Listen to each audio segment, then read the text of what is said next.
I'm an alumni here, actually. I came to this university. That's why I said he will forget you after you graduate. I work for Universal Music Group in asset management, but I also have a business called the Six Music Group that I provide artist development and label service with Warner, and I do some bits with Sony as well. So essentially what my passion is artist development. I'm just passionate about it. I think it's so important. I've never seen a successful artist that had not gone through an incubation period where they developed. So I'm not a fan of skipping over that and tossing artists into the market. And the way I decided to structure my business was based on creative. My business is not the traditional model. It's not, I don't follow protocol. Yeah, I just don't. I don't follow protocol. So, I was very pretty much listened to a lot of what Callum said, and I probably agreed and understood exactly what his company is doing. I'm like, yes, we do need more people who take that approach. So the Six Music Group, what we do, we provide, most of my business is label services.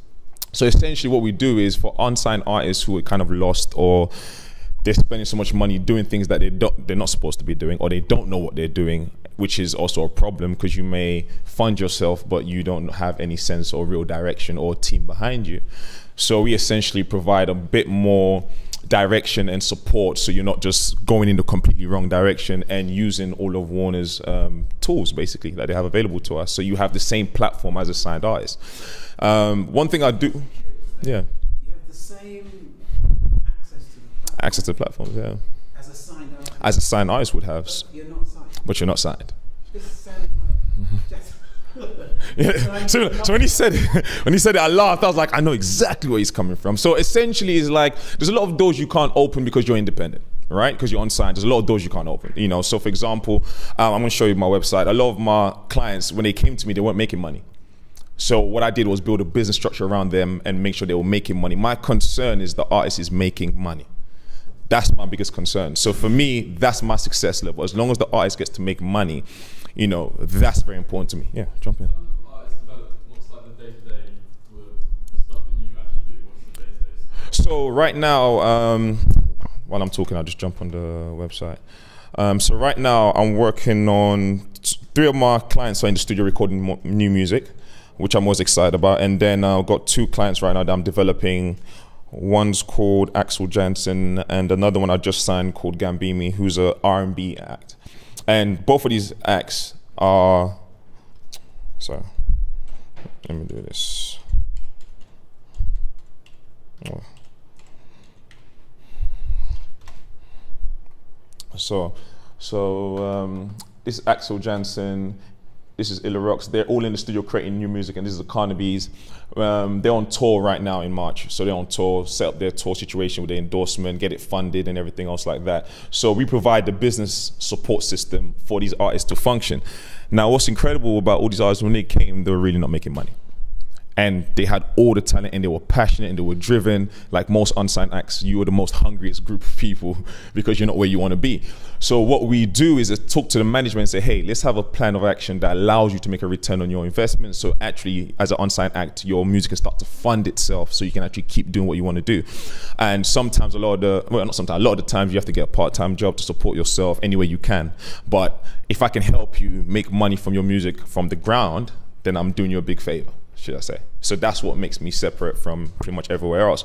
So my artists, they're on tour right now, which is great because they always want to go on tour. When they came to me, they're like, Joe, the Carnaby's, they're amazing. You should see them live. It's the most amazing thing I've ever seen. I work with all genres of music because for me, it's more of the connection with this music than it is about the genre. I can care less about what a genre is. For me, if it feels good, it sounds great, I'm just with it. And that's how I kind of look at music. And that's one of the big things that university did for me. University kind of opened up my mind a lot to a lot of things I didn't know existed. So when I came to uni, because I was one of those people that didn't really believe in uni. I was in negotiation with my parents. Like, okay, look, if I'm gonna come, I'm gonna do what I want to do, and we just negotiate like that. But I was so happy that I came because there's so much to the music world I did not know. I didn't know what jobs were out there. I didn't know what was going on. So when I came here, and came to lectures, I was like, wow, I could do this, I can do that. But I always knew that I wanted to have my own business working with artist development. I came in knowing that, but I just didn't know where and how. You know what I mean? So I had the spirit of Puff Daddy, but just the willingness of nobody. Like, I didn't know where I wanted to go. I know I wanted to be like Puff, but I didn't know where I wanted to go. So what we really do is we take whatever you're doing, we'll help fund stuff as well, because I partner with a guy called Victor from the Arts Council. Do you know Victor, right? Yes, that's my man right there. So I partner with Victor, so we fund a lot of projects as well and stuff like that. Because for me, it's so I'm not an artist, but it's so tough to be an artist. I started off as an artist actually when I first came into music. I came up through the garage days, so everyone in my neighborhood was MCing. We were all MCs. I don't care what you did, you was an MC, and that's all we did, And this is, for you younger guys, the MCing sounds more structured now, but back then it was Bound for the Reload, and it was that. And it was just like, when I say you say, it made no sense, but it felt good as hell just being there, right? So now it's a lot more structured. So with my business, I'm so passionate about artist development that for me it was about how can we make a business out of what you do? Because a lot of the time with artists, their vision is, if I get signed, that's the goal. If I'm on top of the top 40, then I'm successful. You define your success based on the model that's been presented to you, when actually there's a lot more to the story than just that. And I didn't know that. It's Michael that actually broke it down for us, like, yeah, it doesn't work out that way. So even when you get there, there's still problems. It kind of broke my heart. And I was like, that's what I wanted to do. And I wanted to be number one artist, and I thought that was going to change everything. That's not the case, because there's a lot of artists that's been number one that you don't even remember no more. So it's not that. What I learned in uni is about gaining a sustainable career in music. That's the success. If you can make, I was excited when I made my first dime out of music, because, like Callum said, I worked for free and I didn't care. I was going to work wherever I could. I didn't care. I'd never walked in there thinking about money. I just wanted to learn, because I knew down the line I'm going to make money. I wasn't worried about that, but I needed to learn. I needed to figure out the hows, the whens, how is this going to work out for me, And back then, I don't know if they're paying interns now, but they definitely weren't paying us back then. Nobody's getting paid. Like, literally, I'm going to snitch on myself now, but really what I did was, I was so passionate about just learning that I would cut my bus pass numbers up and try and forge my way onto the bus, and so I can get to my internship, because nothing was going to stand in between me and that. Because it was such a privilege to be in the labels that I didn't care if it was rain, snow, I didn't care what it was. I was going to get there one way or another. So I think when you're in uni, this is your training ground. If you can't get to lectures on time, and you can't hand in your work on time, and you can't do it at this level, I don't see how you plan on doing it in the professional world. This is the training. This is the training ground. Seriously, make mistakes here. Feel free to make every mistake you can here, because no one's going to show you mercy when you're out there and you show up late to a meeting, or you can't be bothered to do certain things. It will destroy everything you just built for, because it takes a lifetime to build a brand, but seconds to destroy it. So if they know that you're doing marketing or you're doing whatever, and you can't show up on time because you have every excuse on the planet, we're just not going to do business with you. Can you just point out, the industry doesn't do sick? They don't care what's wrong with you. Oh Lord, they do not care they don't care if your dog died, they don't care if you're sick. It has nothing. The show must go on. It doesn't matter. So nobody has room for your excuses after that.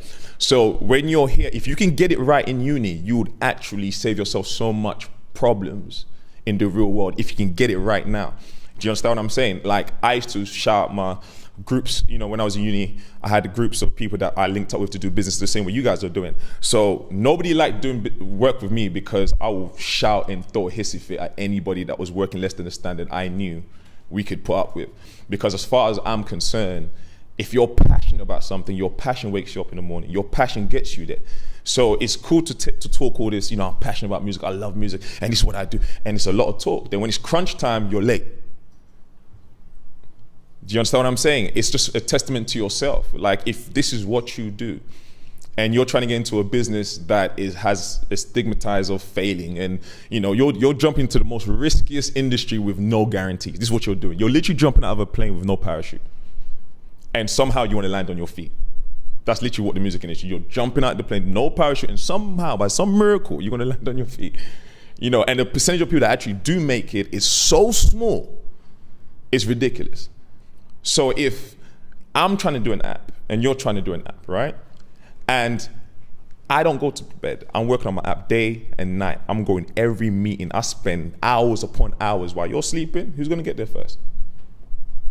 So you can be talented, you can have all these ideas, but if your work ethic is poor, it means nothing. Because you're competing against the best of the best. And if you want to be the best, it's not just your idea, it's the execution of the idea. Do you understand what I'm saying?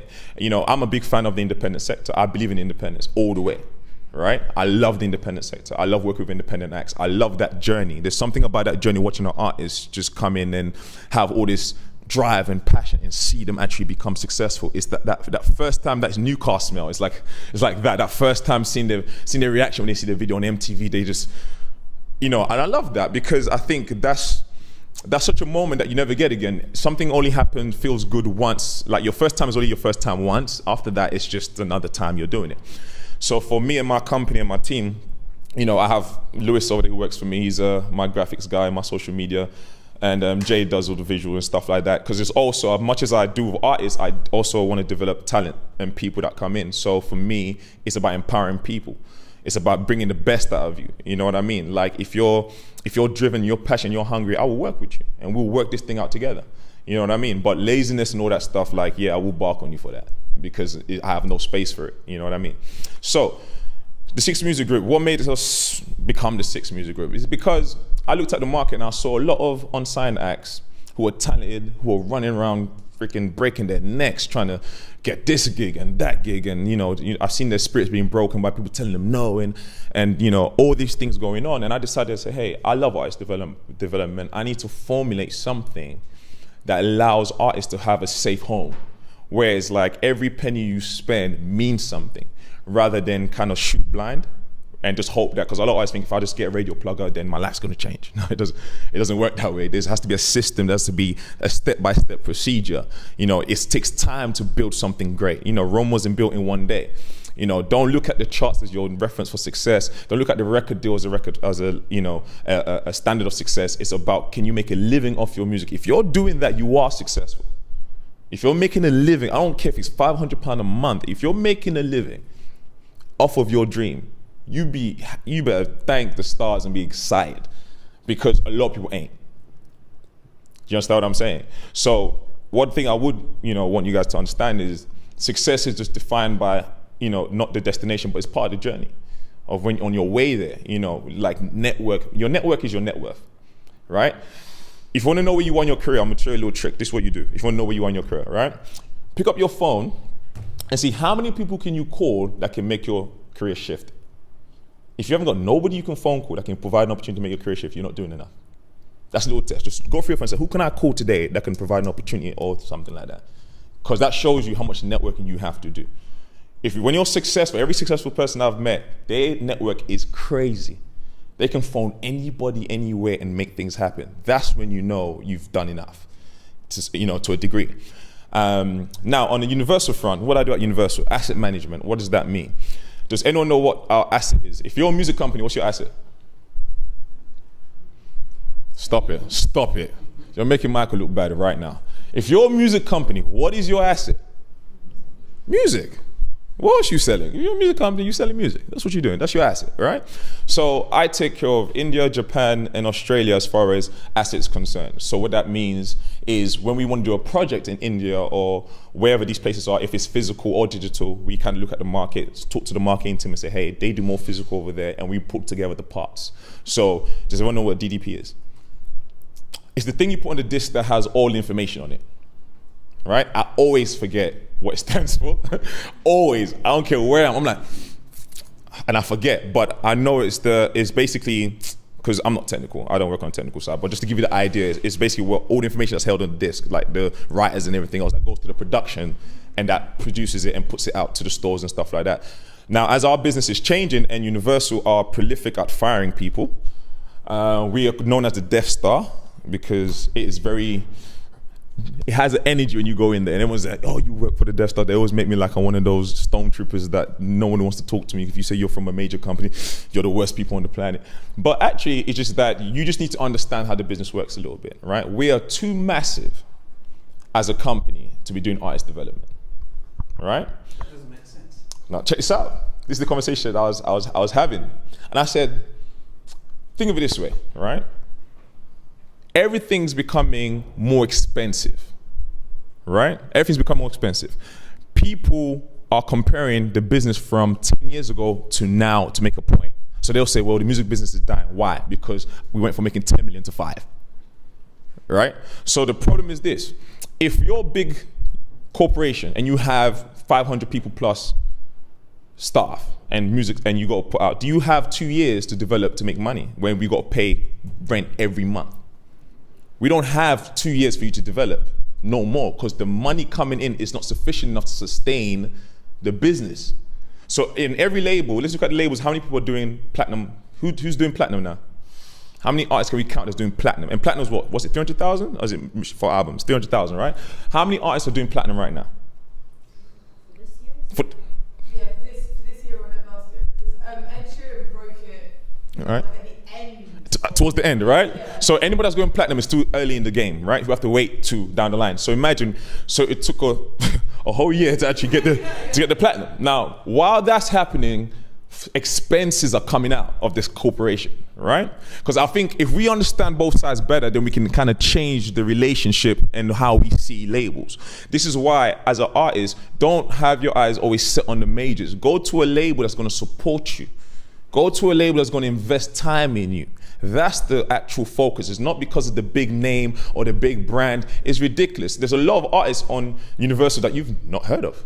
A lot of them that you've not heard of. If you go to a small company and they love what they do, they're passionate about what you do, they say, hey, we want to invest in you, we love what you do, take the deal. Because chances are everyone wants the first deal to be great. It's not going to be great, right? You earn everything. You can always go renegotiate. If you do well, then go renegotiate.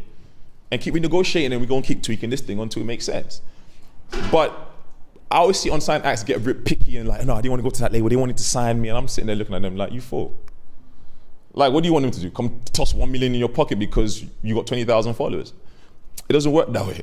It's just unrealistic. Manage expectations and understand the business and where we are, right? Because the one thing I love about companies like Warner, for example, they're very particular about how they find artists and how they're trying to stay ahead of the competition. Because they have a company called Instrumental that I partnered with to do this artist development. And they said they want to put money into this company to incubate artists from online that they can take.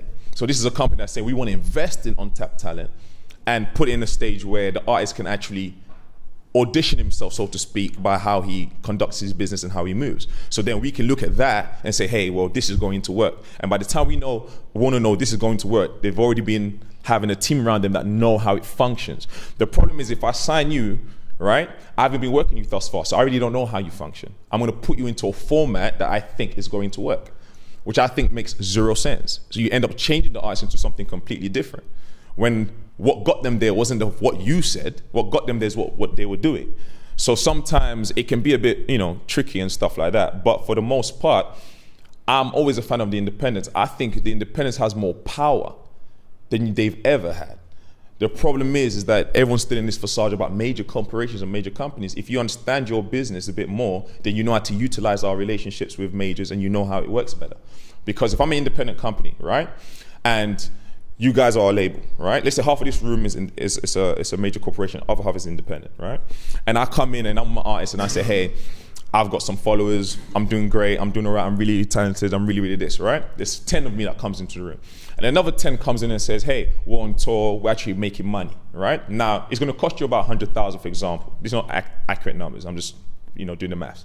It's gonna cost you 100,000 on the project. As a business, you wanna pump money into the thing that looks like it has more better chance of survival, right?